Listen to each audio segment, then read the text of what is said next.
अस्सलाम वालेकुम, मैं हूँ कामरान खान। ये ख़दशात हकीकत बन रहे हैं कि मुल्क की मईशत, नए माली साल का बजट और IPPs मंसूबे यानी निजी बिजली घरों की अदायगियाँ एक साथ नहीं चल सकते। IPPs के साथ माहदे और CPEC के बिजली मंसूबे कौमी ख़जाने के गले का फंदा बन चुके हैं। हद तो यह है कि बिजली के निजी कारखानों को सालाना अरबों रुपए कैपेसिटी पेमेंट देने के लिए हुकूमत कौम से बिजली के हर यूनिट पर 24 रुपये इजाफी ले रही है। हर महीने 80 अरब रुपए कैपेसिटी पेमेंट निकल रही है, जिसकी वजह से पाकिस्तान में घरेलू, कमर्शल और सनती सार्फिन को दुनिया की महंगी तरीन बिजली मिल रही है। अब भी फैसला हो जाना चाहिए कि मुल्क का माशी मुस्तकबिल बचाया जाए या IPPs अरबों रुपए के मुनाफे समेटते रहें, क्या इसकी इजाज़त जारी रहे। अहम सवाल ये भी है कि 20.5% शरह सूद, 65 से 70 रुपये फी यूनिट बिजली और इस पर 49% तक इनकम टैक्स और उसके बाद न जाने कितनी किस्म की ड्यूटीज़ और पेट्रोलियम लेवीज़ के बाद क्या मुल्क की मईशत को तरक्की दी जा सकती है।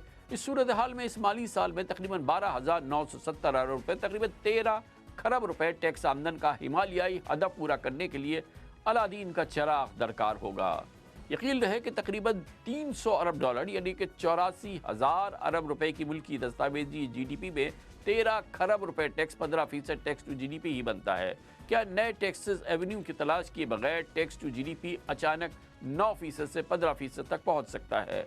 दरअसल शहबाज हुकूमत ने यह टैक्स का दायरा बढ़ाने के बजाय सिर्फ टैक्स की शरह बढ़ाने पर तवज्जो दी। इस पर वजीर ख़जाना मोहम्मद औरंगज़ेब यही कहा जा सकता है उनसे कि इतना भी ना नचोड़ें कि सनत व कारोबार का दम निकल जाए। मुश्किल सूरत हाल है, इस पर माहिराना राय हासिल करते हैं। एप्टमाक को उसके पेट्रन इन चीफ भी हैं, साबिक़ वफाकी वज़ीर सनत व तिजारत व दाखिला जनाब गौहर एजाज़ हमारे साथ लाहौर से मौजूद है। बहुत बहुत शुक्रिया गौहर एजाज़ साहब, आपने हमें ज्वाइन किया है। ये फरमाइएगा कि सनत, तिजारत, एक्सपोर्ट इंडस्ट्री वो वावेला मचा रही है बहुत ज़्यादा, मगर ये वही लोग हैं जिनको कि ज़ाहिर है कि इतने अरसे सब्सिडीज़ मिलती रही हैं, इनको टर्फ मिला है, बहुत ही आसान शरह पे कर्ज़े मिले हैं, तो शायद आदत हो गई है कि एक सब्सिडाइज्ड माहौल मिलता रहे। और अब जबकि टैक्स लेने के लिए एक माहौल बन रहा है, एक पूरी कौम से कुर्बानी मांगी जा रही है, तो सबसे ज़्यादा शोर यहीं से आ रहा है। ये मैं ज़रूर कहूँगा कि एक आम पाकिस्तानी को भी इसमें निचोड़ लिया गया है। एक टैक्स देने वाले की तो मुसीबत आ गई है पाकिस्तान में, लेकिन बहरहाल इसकी एक दूसरी साइड भी है ना। बिस्मिल्लाहिर्रहमानिर्रहीम। कामरान खान साहब, थैंक यू वेरी मच। आप बिल्कुल सही कह रहे हैं कि पाकिस्तान की जो इकानमी चलती रही है 92 से, मैं यही कहूँगा कि 2024 तक 32 साल हम शायद हिंदुस्तान से कहीं आगे थे। उन्होंने 92 में रिफॉर्म्स कर दिए, जाके सोना, मुझे याद है कि 92 में ये सोना लेके जाना पड़ा था इनको, और जाके जो है अपनी जो है वो उनके पास फॉरेन एक्सचेंज रिज़र्व नहीं थे। और हम जब पाकिस्तानी देखा करते थे अपने दोस्तों को जो कि इंडिया में थे किसी भी सेक्टर में, तो हम जो है फ़ख्र से बोलते थे हम पाकिस्तानी हैं। हमारी जनरेशन है, खान साहब आपकी भी जनरेशन है, ये 32 साल हमने गुजारे हैं, तो जो है समझ नहीं आती कि ये 32 साल में जो है क्या हो गया पाकिस्तान के साथ। मैं डेट को देखता हूँ, 2000 आगे चला जाता हूँ 2008 पे, तो डेट तो था 60 बिलियन डॉलर, आज 130 हो गया, तो ये 70 बिलियन डॉलर है जो हमारे सर पे वबाल बना हुआ है। ये 16 साल में ऐड हुआ, लेकिन जब मैं इसको डिवाइड करता हूँ 2008 और 24 में 16 साल में, तो ये तो नंबर 4.5-5 बिलियन डॉलर साल का भी नहीं बनता। तो पीछे जब देखते हैं तो मसला तो कोई इतना बड़ा नहीं था। अब उसको आगे चल के देखते हैं, कहते हैं कि हमने इंफ्रास्ट्रक्चर नहीं लगाया ठीक तरीके से, वो भी ठीक नज़र आता है कि हमने इम्पोर्टेड फ्यूल पे बेस करके पावर प्लांट लगा दिए। जो पावर प्लांट लगे हैं उनको ऐसे कॉन्ट्रैक्ट्स दे दिए जो कि पूरी दुनिया में किसी ने नहीं दिए। 17% रिटर्न डॉलर में हमने कहा जो है हम देंगे इक्विटी पे, वो जब निकली तो पता चला कि वो 40 और 42% रिटर्न निकल आई। हिसाबों में जो है वो पूरी रिपोर्ट बनी, मोहम्मद अली ने बनाई 2020 में, और आप पढ़ते चले जाएँ सारे सफ़े, वो 300 सफ़े हैं, तो एक एक सफ़ा देख के आँखें खुल जाती हैं कि पाकिस्तान में इस तरह से पावर सेक्टर लगा है। अब हम आज इस सारे माहौल में खड़े हैं। मैं बिल्कुल एग्री करता हूँ कि जो हालात हैं उन हालात में आज 9 कुछ परसेंटेज का टैक्स टू GDP था डायरेक्टली, 2% हम PDL जो कि फ्यूल के तहत हम ले रहे थे वो इनकम नहीं है, वो भी टैक्स है जो कि सुबह से नहीं बांटा जा रहा, बट वो टैक्स टू GDP के अंदर शामिल करेंगे 11।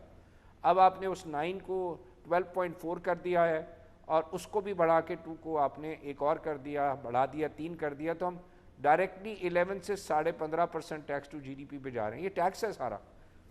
अब सारी कौम क्यों सरापा एहतजाज है, मैं उसकी दो वजूहत बताऊंगा।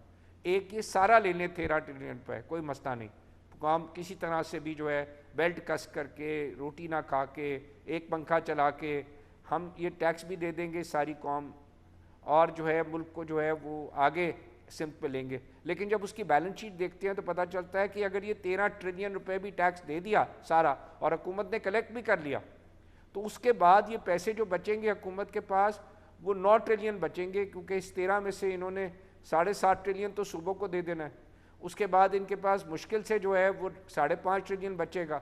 ये जो अदर इनकम जिसको कहते हैं, जो कि एक्चुअल पेट्रोलियम लवी है, उसके पैसे भी डाल दें 4, तो ये 9.5 ट्रिलियन रुपए इनके पास होंगे, और ये 9.5 का सूद देना है। मतलब ये सारा कौम ये टैक्स दे भी देगी तो ये सिर्फ सूद अदा कर सकेंगे। तो मुझे ये समझ नहीं आ रही कि वे फॉरवर्ड क्या है। दूसरी तरफ देखता हूँ तो सूद का रेट 20% है, पूरी कौम सूदी हो गई है। कामरान खान साहब, 23 ट्रिलियन रुपए हमारा डिपॉजिट था पिछले साल, इस साल 30 ट्रिलियन हो गया। 7 ट्रिलियन रुपए, 7 ट्रिलियन रुपए जब से पाकिस्तान बना था 47 से 2023 तक 23 ट्रिलियन, इस एक साल में 7 ट्रिलियन हमारी कौम इस्लामिक रिपब्लिक ऑफ पाकिस्तान ने जो है वो सूद के लिए अपने पैसे रखवा दिए। तो पूरी कौम काम नहीं कर रही, सिर्फ सूद पे पैसे रखवा के हर आदमी कहता है बैठ जाऊं। तीसरी इन्वायरमेंट क्या है इसी में, वो है बिजली का रेट। बिजली का रेट डोमेस्टिक कंज्यूमर के लिए 60 रुपये प्लस हो गया, कमर्शियल के लिए 80 रुपये प्लस हो गया, इंडस्ट्री के लिए 240 अरब रुपए की जो हम अमाउंट क्रॉस सब्सिडाइज करा रहे थे उसको निकाल भी देंगे तो शायद ये 38 से 40 रुपए की एवरेज बनेगा, जो 15 सेंट बनेगा, वो भी दुनिया से दुगना है। मुझे नहीं समझ आ रही इसका हल क्या है। क्या ये हम इस बात पे डालेंगे? लेकिन ये अब हमने ये बात सुनी है गौरिया साहब, ये आपकी बात तफसील से सुनी है। आप फरमा रहे हैं कि हल क्या है। आज आपने भी ट्वीट की है, इम्पॉर्टेंट बात यह है, और अब इससे पहले ये बात बहरहाल बहुत बार हो चुकी है, हमारे तमाम माहिरीन ये बात कह चुके हैं कि जो हमारे बिजली के घर हैं, हमारे बिजली घर जो हैं, हमारे IPPs जो हैं, और ये जो हमारी कैपेसिटी पेमेंट है, इंक्लूडिंग जो हमारा इस वक्त CPEC के तहत हमने बिजली घर लगाए हैं, ये सारे जो हैं ये किसी सूरत पाकिस्तान की मईशत ये चला ही नहीं सकती, उसका बोझ उठा ही नहीं सकती। इट इज़ इम्पॉसिबल किसी भी सूरत में कि हम जो हैं ये हम 80 रुपये पर यूनिट बिजली भी कर रहे हैं मगर फिर भी हम ये अदायगियाँ नहीं कर पाएंगे। तो आप ये कहते हैं कि हमें इनको कैंसिल कर देना चाहिए, इन IPPs को अब हमें ख़त्म करना चाहिए, मगर ये सारे सॉवरेन गारंटीज़ हैं, ये सारी चीज़ों पे ज़ाहिर है कि इंटरनेशनल एग्रीमेंट्स हैं, हमारी अपनी एक पोजीशन है, चाइना के साथ हमारा अपना एक ताल्लुक़ है। तो कहना तो आसान है गौर साहब, ये करना तो नामुमकिन है ना, या किया जा सकता है? There is still some way. Khan sahab, when there is a will there is a way. देखें, मैं इसकी पूरी रिपोर्ट सारे कॉन्ट्रैक्ट्स की मैं पढ़ चुका हूँ। आप जिस चीज़ को हाथ लगाएं उसमें गलती है। आप कॉन्ट्रैक्ट की जो है वो क्लॉजेस की ब्रीचेस को हाथ लगाएं उसमें गलती है। आप जो वैल्यू ऑफ जो प्रोजेक्ट कॉस्ट है उसको हाथ लगाएं तो एक प्रोजेक्ट यहाँ पे $1.5 बिलियन में लग रहा है, उसी वक्त में वो प्रोजेक्ट आधी कीमत में बांग्लादेश में लग रहा है। आप विंड पावर को हाथ लगाएं तो उसी वक्त यहाँ पे CPEC के तहत 14 सेंट पे प्रोजेक्ट फाइनेंस हो रहे हैं और दुनिया में 4 सेंट पे हो रहे हैं। उसी वक्त में सोलर जो है वो दुनिया में जो है वो 4 सेंट में हो रहा है, हमारे यहाँ 13 सेंट में हो रहा है। किसी जगह में कोई चीज़ ठीक होगी, कोई भी चीज़ ठीक होगी तो कहीं रुकावट है ना, कहीं भी चीज़ कोई ठीक है ही नहीं। जो है वो जो सारे कॉन्ट्रैक्टेड में ब्रीचेज हुए हैं, ओवर इन्वॉइसिंग हुई हुई हैं, इतनी गलतियां हैं उनकी पेमेंट्स में। IRRs के तहत एक एक कलम उठा के देखें तो पता चलता है कि वो जो उन्होंने कैलकुलेट किया है ना इंटरेस्ट की रकम जो उनको प्रॉफिट देना है, उसमें एक रकम में 580 अरब रुपए का फ़र्क है। दूसरी कैलकुलेशन देखते हैं तो वो कहते हैं कि जनाब जो ओवर इन्वॉइस वैल्यू पे प्रॉफिट्स दे रहे हैं या कैपेसिटी पेमेंट पे प्रॉफिट दे रहे हैं, वो $18 बिलियन बन जाएगा at the life of the project. सालाना $1 बिलियन है, 18 साल बाकी हैं। क्या ये सब हम आँख बंद करके बैठ के देखते रहेंगे और कौम सशक्ति रहेगी कि वो कहेंगे जो है कि मेरे पास एक खातून का फ़ोन आया, कैंसर की पेशेंट थी, उन्होंने कहा 50,000 रुपये दवाई के लिए मैंने रखे थे, मैंने गलती से इस महीने AC चला लिया, मैं 25,000 दिया करती थी, अब मैं 50,000 रुपये नहीं दे सकती वो कैंसर की दवाई की, मैं क्या करूं बेटे।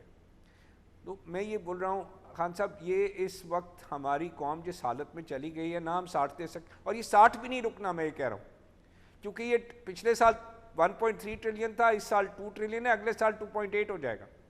ये हमें रोकना होगा, नहीं चल सकता, ना सनत चल सकती है 15 साल में। इसका सोल्यूशन क्या है? क्या हम IMF प्रोग्राम निकल के, क्या ये सनत जो हम ख्वाब देखते हैं कि ये 10 साल में हम $100 बिलियन एक्सपोर्ट कर लेंगे, इस साल हमने $3.5 बिलियन बढ़ाई मेहनत करके 10.5-11%, हम बड़े आराम से $100 बिलियन जा रहे हैं। बट हमारे दोनों हाथ तो खोले ना, हमारी कौम के दोनों हाथ तो खोले ना, कि जो चीज़ गलतियां होंगी किसी ने तो ठीक करनी है, लेकिन किसी ने तो ये हाथ बताया उठाना ना है। चाइना गौहर हमारा भाई कि ये दोस्त है, कैसे, अपनी मतलब केस ठीक प्रेजेंट है करने ठीक की है, बात आज है। हम फैसला करते हैं, हम चीन के पास जाते हैं, हम कहते हैं कि भाई आप हमारी जगह हों तो आप बताएं कि कैसे करेंगे। बहरहाल हमें बार वो तो बुरा मान जाते हैं कि जी कि हमें जो है ये एक ओवर इन्वॉइस्ड हुआ है, हमने जो कुछ भी किया बहरहाल हमारी ही लीडरशिप ने किए ना, ये जो कॉन्ट्रैक्ट्स किए हैं और जो अंधाधुंध मुनाफे उनको दिए हैं। दुनिया में इस तरह के डॉलराइज रिटर्न जो है वो किसी मुल्क ने, किसी सॉवरन ने कभी किसी को सॉवरन को नहीं दिए होंगे इस तरह से। तो मगर अब इससे निकलने का भी तो रास्ता ढूंढना होगा ना, कुछ वो भी तो बोले हैं उसके बारे में। देखिए, कॉन्ट्रैक्ट की जो सैंक्टिटी होती है ना खान साहब, ये बिल्कुल हमारा कॉन्ट्रैक्ट है, आयरन क्लैड है, इंटरनेशनल उसके अंदर आर्बिट्रेशन क्लॉजेज हैं। वो सब की एक बेसिक बात है कि ये ईमानदारी से ये कॉन्ट्रैक्ट हुआ, ये बेसिक क्लॉज है। मेरा नहीं ख्याल कि चाइना हमारा दोस्त है, अगर उनकी कंपनियों ने कोई जो है उसमें कोई वहाँ पे गलती है या हमारे लोगों की तरफ से कोई गलती है, टोटल 40 लोग हैं खान साहब, मेरा नहीं ख्याल ये मामलात उधर तक भी जाएंगे। सिर्फ आपको नीयत चाहिए और आपको प्रेजेंटेशन ठीक चाहिए, क्योंकि ये 2 ट्रिलियन रुपए कैपेसिटी पेमेंट, जिसमें से आधी 1 ट्रिलियन रुपए मैं ये समझ रहा हूँ नाजायज़ है। ये 24 रुपए यूनिट नाजायज़ है जो हम कैपेसिटी पेमेंट दे रहे हैं। ये सारा मामला जो है वो हल हो सकता है अगर हम नीयत से बैठ के नेगोशिएट करें टेबल पे, और हमें अगर जो है इन 40 लोगों से जो भी स्टेप लेना है हमें वो स्टेप लेना पड़ेगा। हमें ये कॉन्ट्रैक्ट किसी सूरत में पाकिस्तान की इकॉनमी, पाकिस्तान की कौम, पाकिस्तान का फ्यूचर सब इस रिस्क पे है।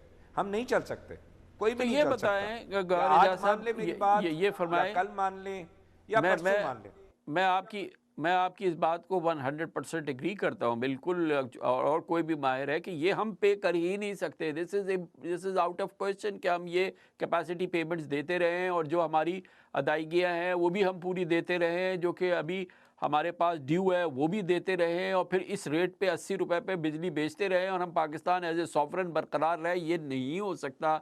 आई टोटली एग्री विद यू। लेकिन ये बताइए कि ये बात तो आप खुद हुकूमत में थे, आप बहुत ही इख्तियार वाले वज़ीर थे, तो ये SIFC में हुकूमत में करते धरतों के पास कभी ये बात आप लेके गए या वहाँ पर कभी इस पे बात हुई? ये कोई आप रॉकेट साइंस तो नहीं बता रहे ना, ये तो एक डे एंड नाइट वाली सिचुएशन है, सामने नज़र आ रही है। खान साहब, जब हम डिस्कस कर रहे थे कि $30 बिलियन से हमने $100 बिलियन एक्सपोर्ट पे जाना है, उसका सबसे बड़ी बैकबोन थी कि जनाब एनर्जी टैरिफ जो है वो रीजनल होगा, 9 सेंट होगा, और उसकी बेसिस यही थी कि 240 अरब की क्रॉस सब्सिडीज़ जो इंडस्ट्री देती है ख़त्म करनी है, और उसके बाद इनकी कैपेसिटी पेमेंट्स को ठीक करना है। मैं एक दफ़ा नहीं, मैं मेरे ख़्याल में कोई जो साहिब इक़्तिदार जो लोग जो मैटर करते हैं, मैंने इस केस को कम अज़ कम जो है वो 10 मरतबा डिफरेंट फोरम्स के ऊपर हाईएस्ट लेवल पे इसको एक पे, एवरीबडी इज़ पॉजिटिव और हर आदमी ये बिलीव करता है कि हम ये पे नहीं कर सकते, रास्ता नहीं निकल रहा। हम इसका अब रास्ता निकालने जा रहे हैं। मैंने पूरी इंटेलेक्चुअल्स की, जिसमें लॉयर्स भी शामिल हैं, जिसमें एनर्जी एक्सपर्ट्स भी शामिल हैं, जिसमें मैनेजमेंट एक्सपर्ट्स भी शामिल हैं, जिसमें बिजनेस एक्सपर्ट्स भी शामिल हैं एनर्जी सेक्टर के, उसकी हमने जो है एक काउंसिल बनाई है और वो काउंसिल है सेफ पाकिस्तान।